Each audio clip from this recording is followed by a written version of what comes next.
Right, good morning, good afternoon, and good evening, and this time from Ecuador.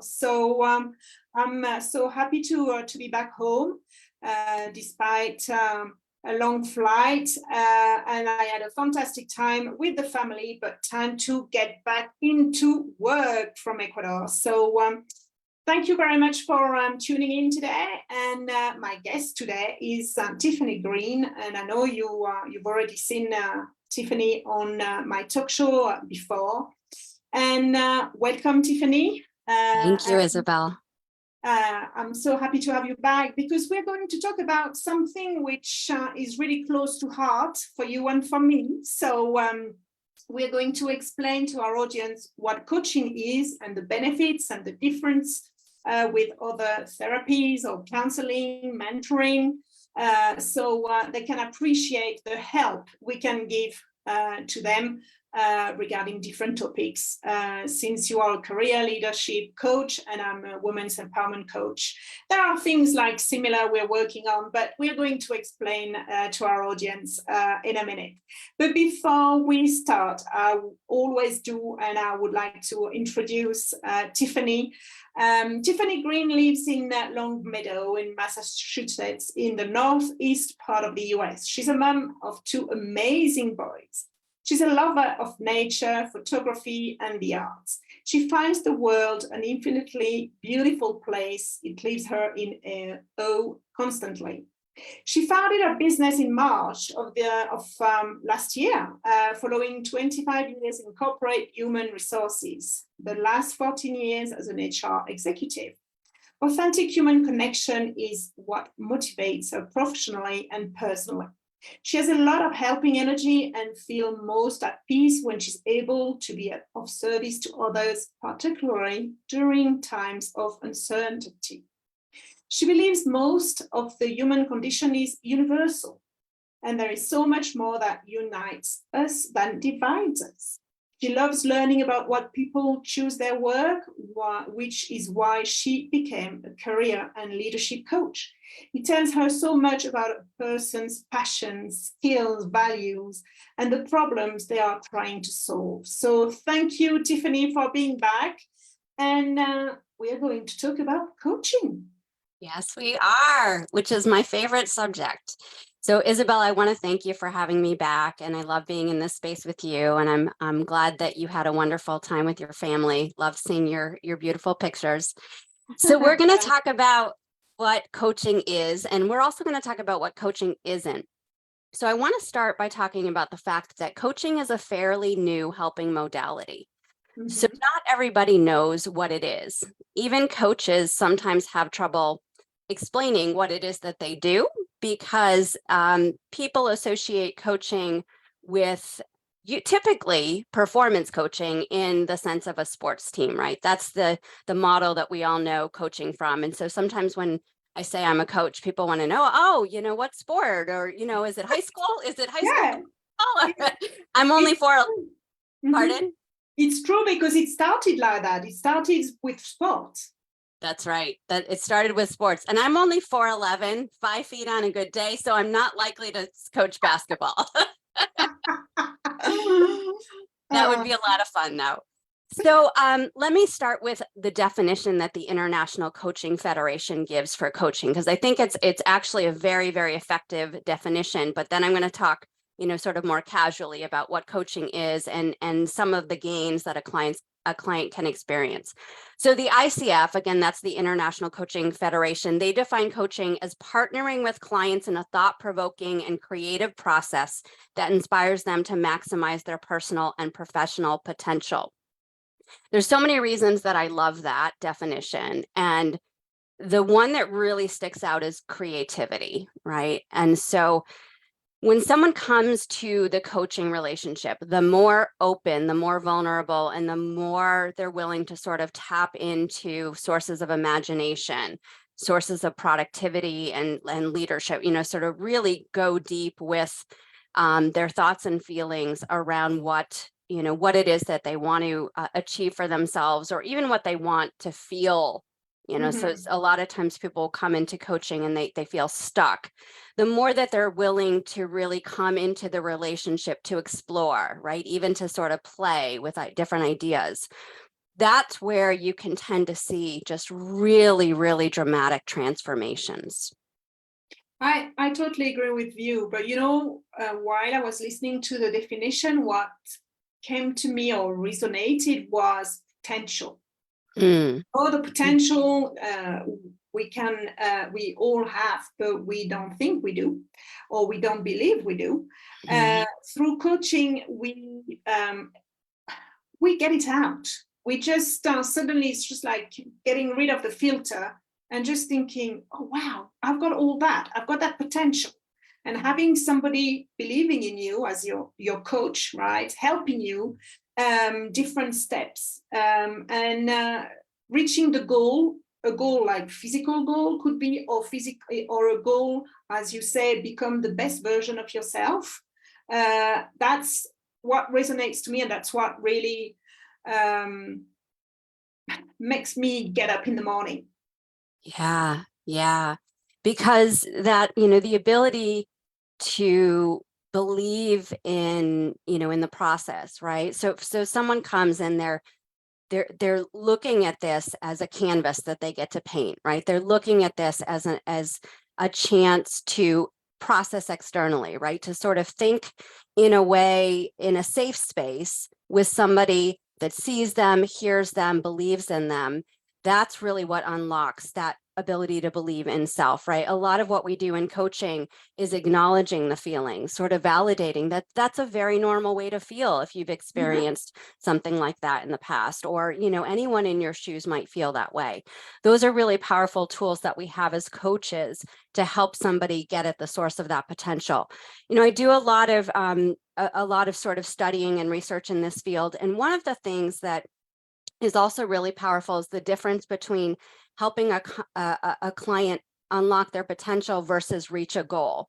And if we start with a goal, a lot of the neuroscience of coaching suggests that we're not able to get as far with the process for one very strong reason. When I say the word goal to you, what is the first association that you have with that? Difficult,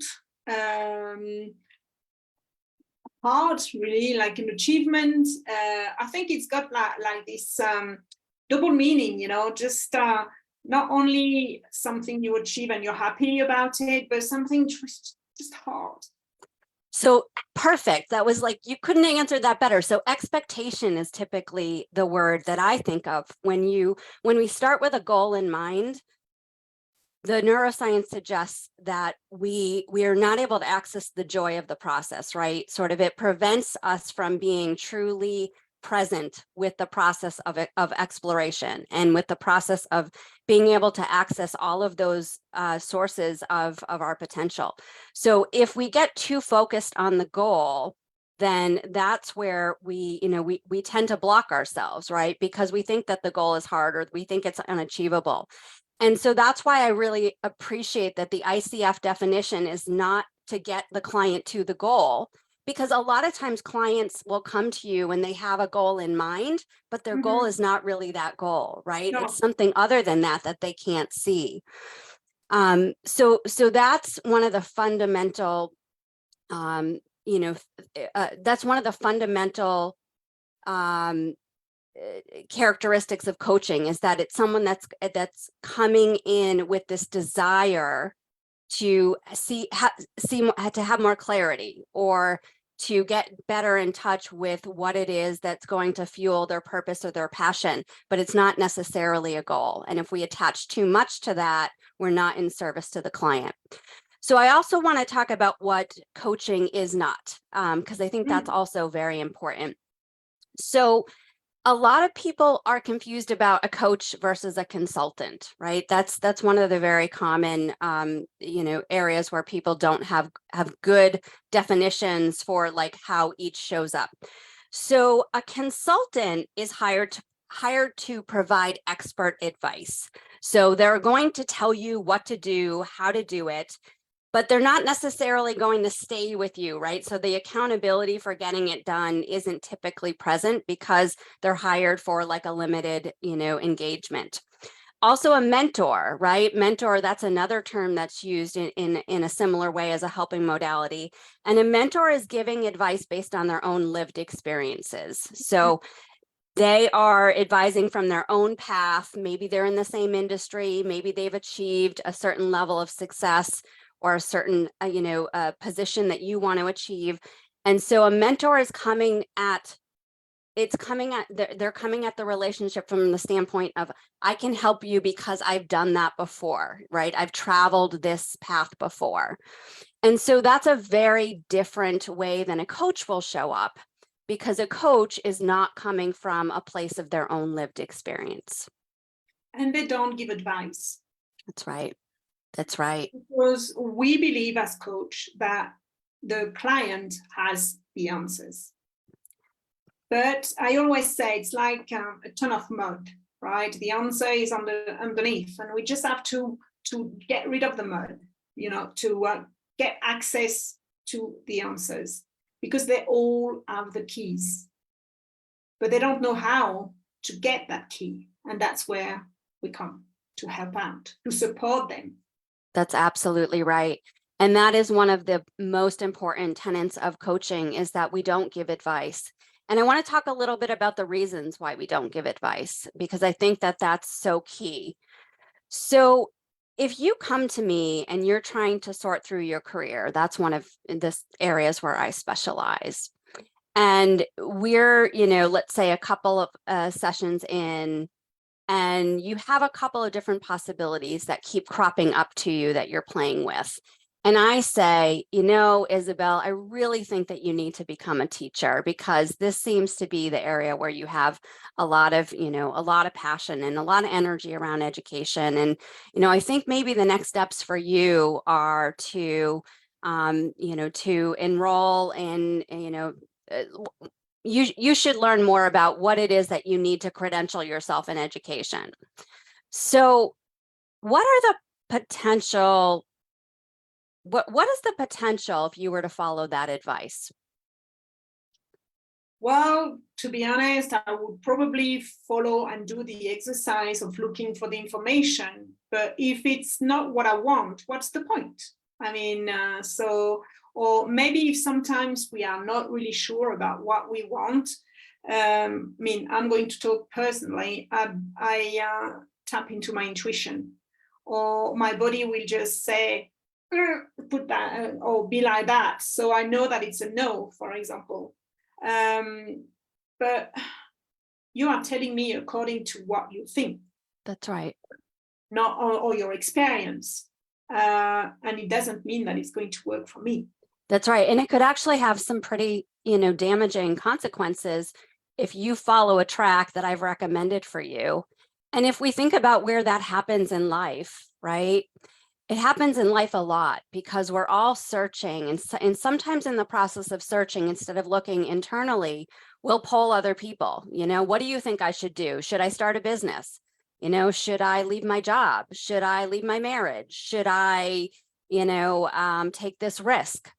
And so when we look externally for the answers, we're not really honoring ourselves. And so in the coaching space, for us to suggest what the right path is for a client can actually be really damaging. And so part of our training as coaches is to recognize that the answers lie within, and they don't lie within us as the coach. They lie within the client. And the client has their own resources. Their client has their own intuition. You talked about intuition, which is such a key skill in coaching. But the client has their own intuition that they bring to the relationship. And the more that the coach can help them honor that, and help them honor the fact that they have all of the heart, that the head, that, that the energy to sort through their own difficult situation and to find clarity in whatever part of their lives that they're looking for it, that is really where you begin to see an opening up of the energy, where people start to really lean into what it is that they're passionate about, what they see as their professional purpose, what they see as the thing that really brings them sort of true anabolic energy and joy and is the highest level of consciousness for them.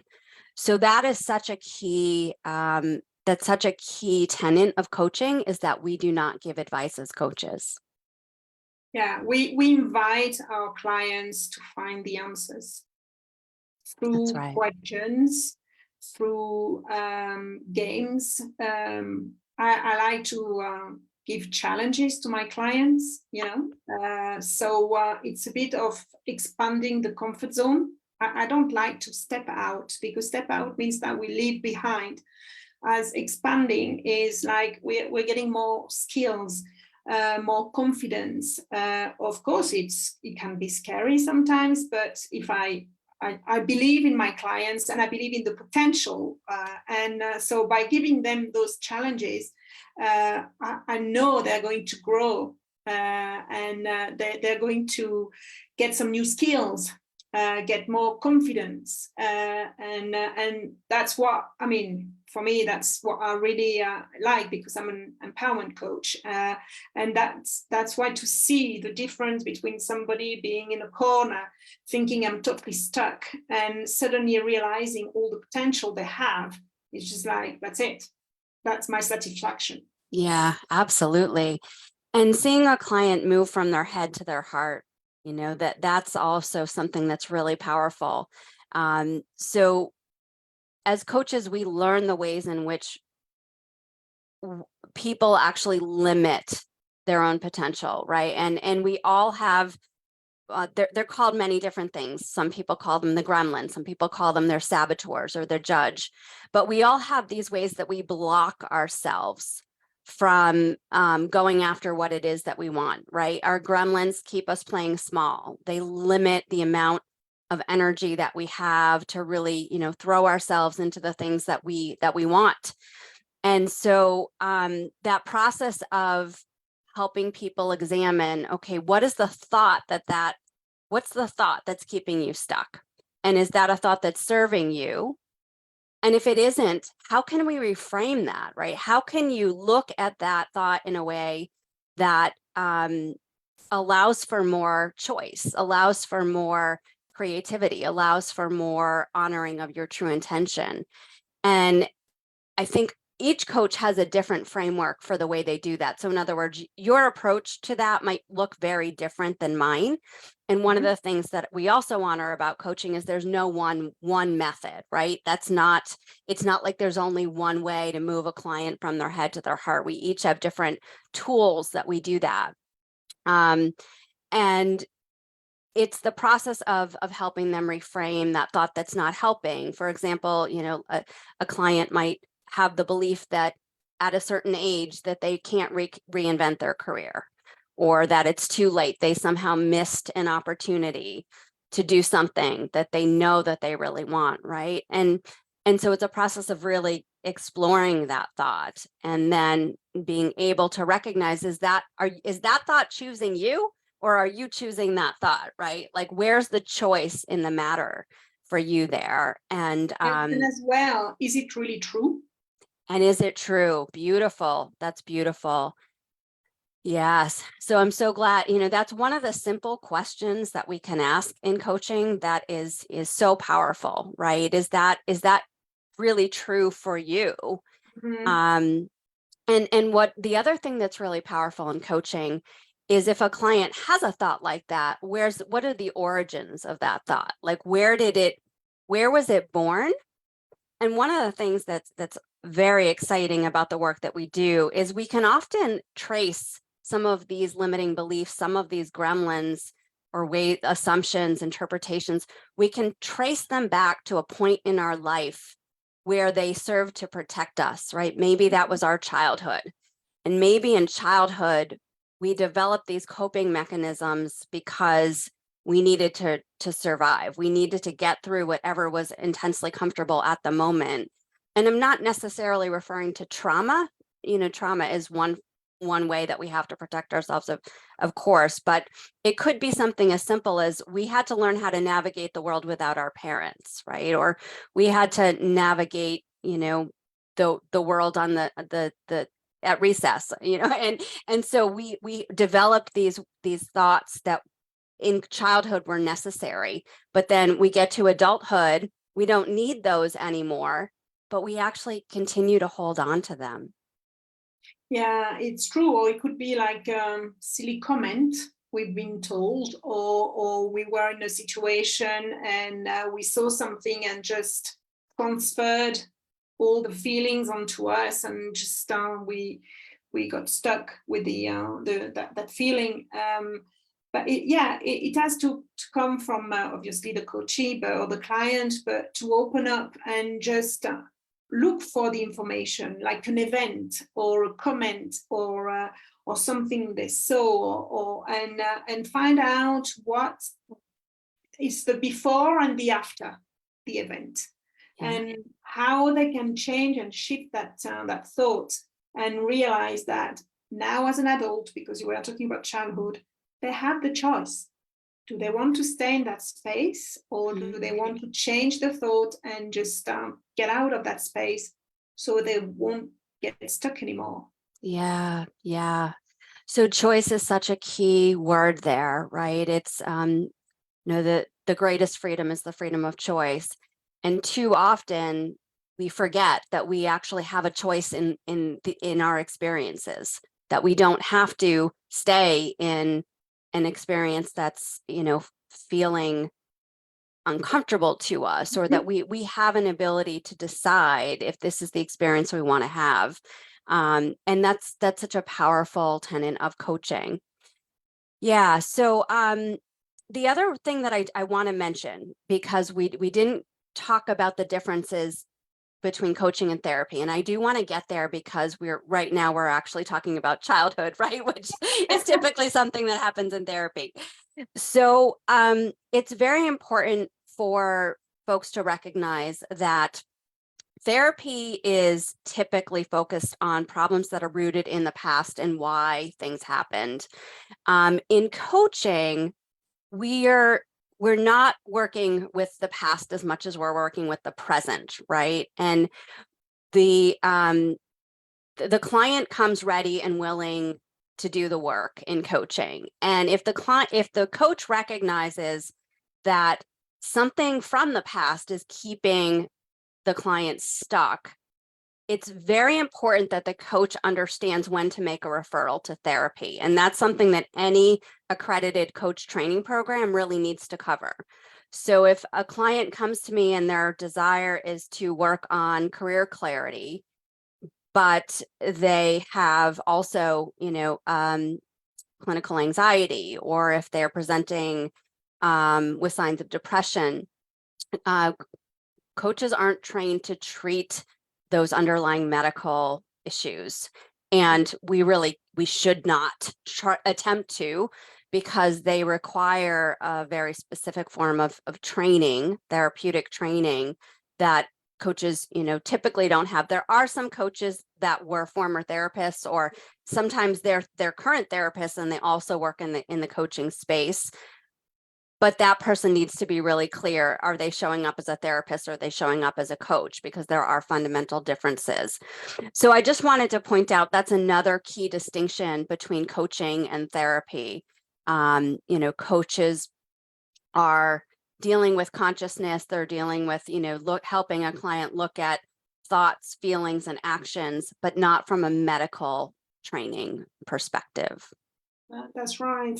I had a client, or a potential client, and we had a first session, and I just said to her, I can't coach you. What you need is a therapist. Mm-hmm. She couldn't get over the split up with her husband, and it had been years, and I just said, I don't want to coach you on something which is down to therapy. So she thanked me, and I think we need to know as coaches as well our limits and abilities and our skills, because as you said, we tend to focus on the present and the future. We go back sometimes to the past because trying to find the root why people are stuck, or why they don't achieve what they want to achieve. But we don't, it's different. We focus more on the present and the future, as for the therapy is more the root of the past and why. And so that's why sometimes people get confused about coaching, and they think it's therapy, and it's not. It's not. It's totally different. Same as mentoring and counseling, as you were saying, because it's like giving advice. As for coaching, it's not. It's just like taking, in a way, the client by the hand and just, walk the journey together to find the answers together. Yeah, yeah. And you had mentioned it's also the process of asking the right questions, right? That's a skill that coaches learn. And it's really important that a coach is able to help interrupt the thought or the cycle that's not serving the client, to again examine how true is that for you, or why do you believe that you aren't able to do that, right? Like where does that idea that you're limiting yourself come from? So there's lots of different ways that we can basically ask the client, like, is that a choice? Or are you trapped in an assumption that you've made based on something that's happened in the past? Simple example, someone's had a business that's failed before. They think that they will never be able to have another business based on that prior failure, right? Well, tell me why that has to be true, right? So it's the process of, helping a client examine and explore around these thoughts that they're having, often thoughts that might be blocking them. Exactly.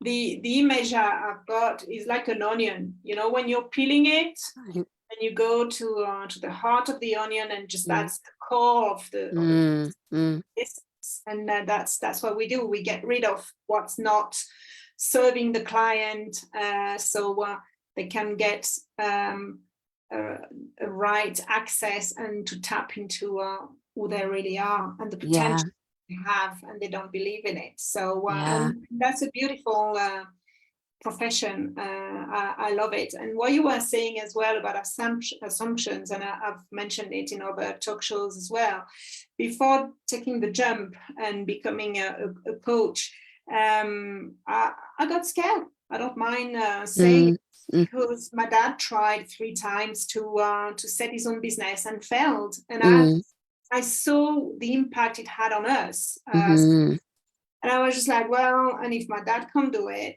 I can't do it either. Until one day I just said, well, let's do it. Let's try and see if it works or not. I mean, I can't live my life based on other people's experiences. So, but it took me a long time to accept it. And I was just like, maybe yes, maybe not. And one day I just said, that's not your life. That's his life.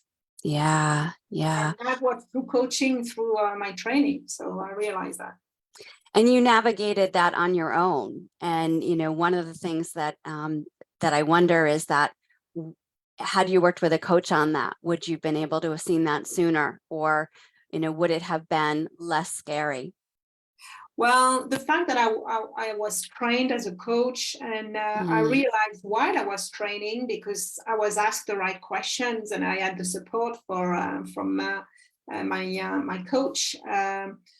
Otherwise, I don't think I would have realized it. Yeah. I think I would have got stuck and thinking, oh well, I'm not going to do it, because if my dad couldn't do it, well, that's for sure I'm not. So yes, coaching gives us the space, like a safe space where we can be vulnerable.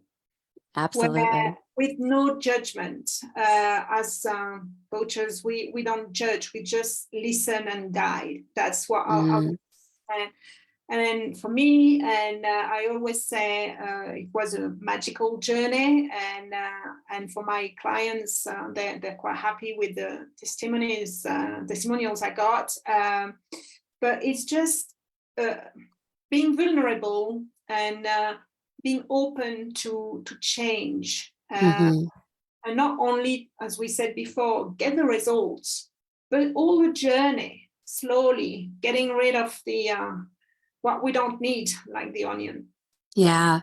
It's interesting because I always have this image of something opening up, and for me it's a fern, right? That's actually, so I'm a photographer and I love, fern leaves. They're called fiddleheads when they're in their infancy, and they slowly unravel onto themselves. And that's the image that that I get when I think about a client's journey through coaching. It's this process of literally coming into their own clarity, into their own self, into thoughts that serve them in a more powerful way. So you went with onion. I'm gonna go with fiddlehead. Oh, there is another one. It's like a butterfly as well. Starting Absolutely. slowly and suddenly comes out, and or my phoenix, like a rebirth as well. Sure. So changing totally, and getting more confidence, and realizing, based on experiences as well, that we can achieve what we want. Yeah. Very cool. And of course, with butterfly, there's the other obvious, metaphor of transformation, right? You're literally uh, changing from caterpillar to this, beautifully colorful insect. So the one other thing that before we close that I want to mention that is a very important role of a coach is an accountability partner. And so one of the ways in which I show up for clients is to make sure that if there's specific steps that they want to take in the direction of, again, their potential, or at some point you can actually begin to get into the tangible goal, right? If the client has a tangible goal, as long as you're not starting from that place, right? Because we know that, goal and expectation sort of go hand in hand.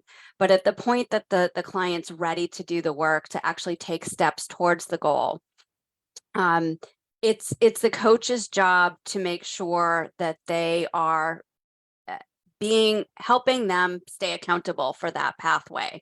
And so I will often, ask the client very specifically, what steps do you want me to hold you accountable to for the next time that we meet?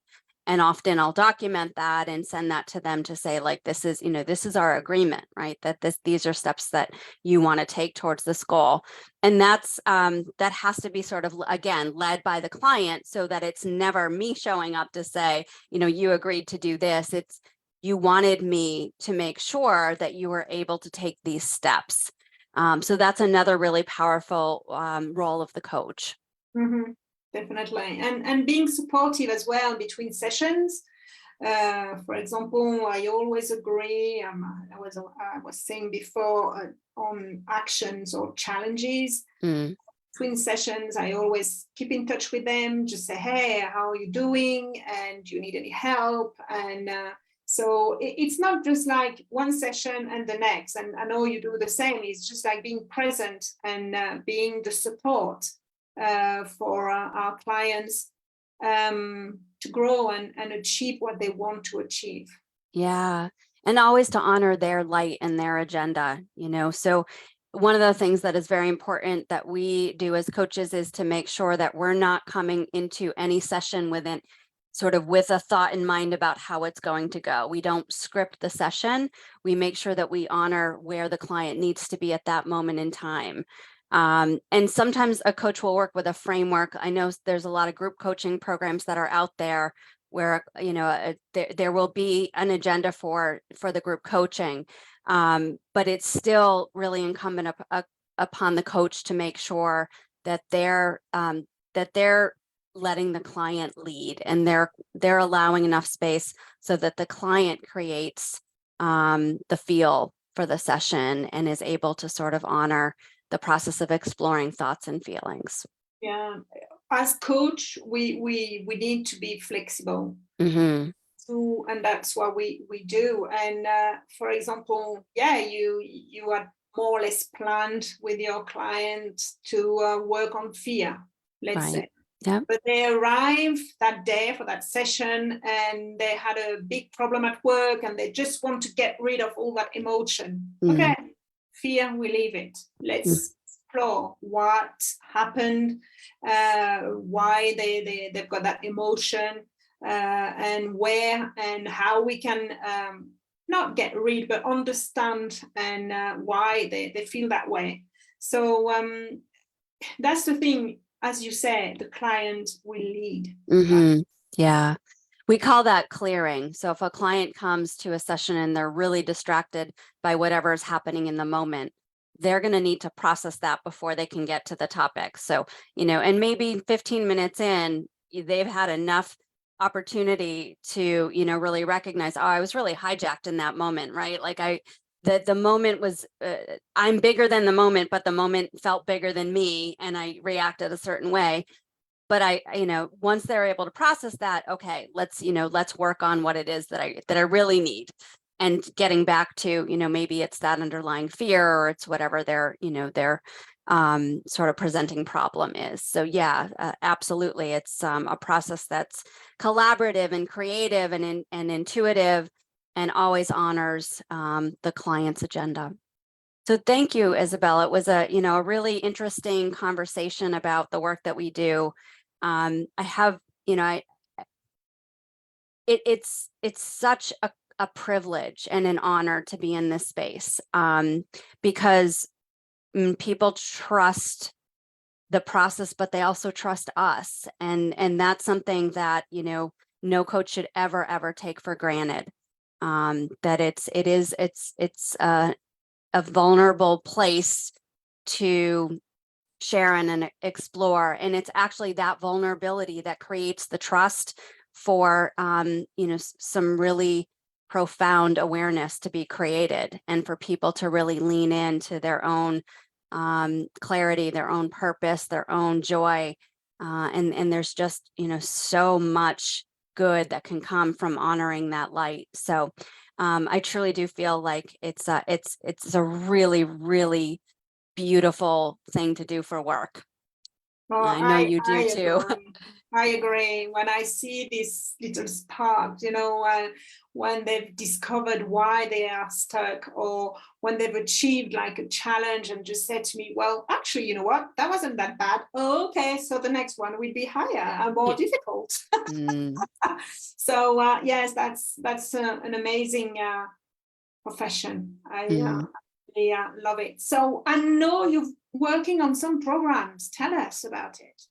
Yeah, so I am looking to do a lot more with a certification that I've just earned called Energy Leadership Index. The Energy Leadership Index is a process of helping a client understand the 7 different levels of energy. Those are essentially different levels of consciousness. And the assessment shows how they show up with their energy on a good day, and then also how they show up when they're encountering a stressor or some sort of stress reaction.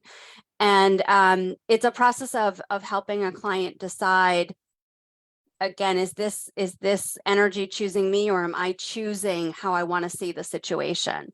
And the first level of energy is victim, up to level 7, which is creation and pure passion and unconditional love. And there's all different levels between there. So I am working on making that program a lot more available to people, and I'm going to have information on my website for anyone who's interested in taking the Energy Leadership Index, which could lead to other forms of coaching.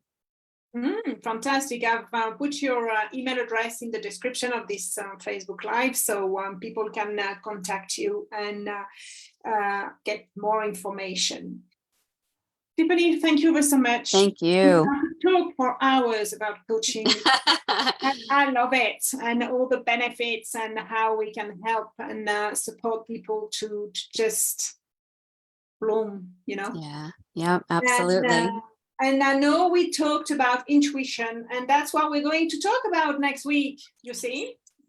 And my guest will be Sandra Eitenson-Sweetman, who's already been on the talk show, and she's going to talk about intuition. And as you know, if you've missed the previous talk shows, you can always find them on my YouTube channel, Phoenix Coaching and Training. Click on notification, click on that little bell, so you will get the information about the new talk shows. And Tiffany, thank you ever so much. Thank you. And people, if you want, audience, if you want to get more information about what Tiffany does, please contact her directly. And I'll see you next week for intuition. So thank you very much, and see you next week.